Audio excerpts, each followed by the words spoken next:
The government just took our tax refund. My husband and I filed our taxes this year, got our refund, but then when the money actually hit the bank account, it was like $2,000 short. And so we're sitting here like, excuse me, where's that $2,000? A few days later, we get a letter in the mail from the federal government basically saying, hi, we took $2,000 of your tax refund to pay for a debt to the Social Security Administration. My husband calls them after figuring out that this wasn't a scam because we're like, we've never had Social Security benefits in our life. And the lady on the phone tells him this debt is from when he was a minor, a child. But she couldn't give him the info until he came back with the original address from when he got the debt. So his mom ends up filling us in on what's going on because his brother's going through the exact same thing.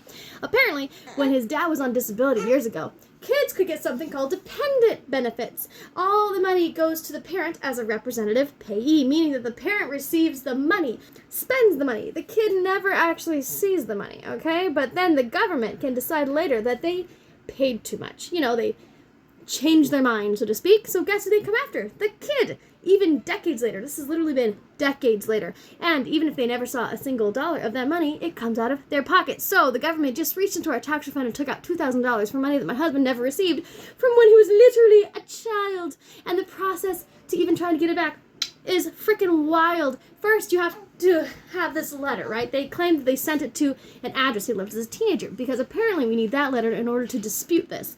A letter that they already have. We have to wait for it to be mailed to us, and then we mail it back to them. And then we have to fill out a waiver explaining that he was a minor and not the person who received the money. And then we have to make an appointment at this local Social Security office and do this whole thing. Anyways, then we wait for them to decide if they'll allow us to get our money back. Oh, and if we actually want to get the money back, it's best to have proven financial hardship. So we have to calculate all of our expenses and come up with that. And if they can approve it, if they can approve it, they say it will take about 5 to 10 weeks to actually get the money. Apparently, the government can just reach into your tax refund and take money from a debt from when you were a kid. That wasn't your debt, even if you never received any money. Does this make any sense?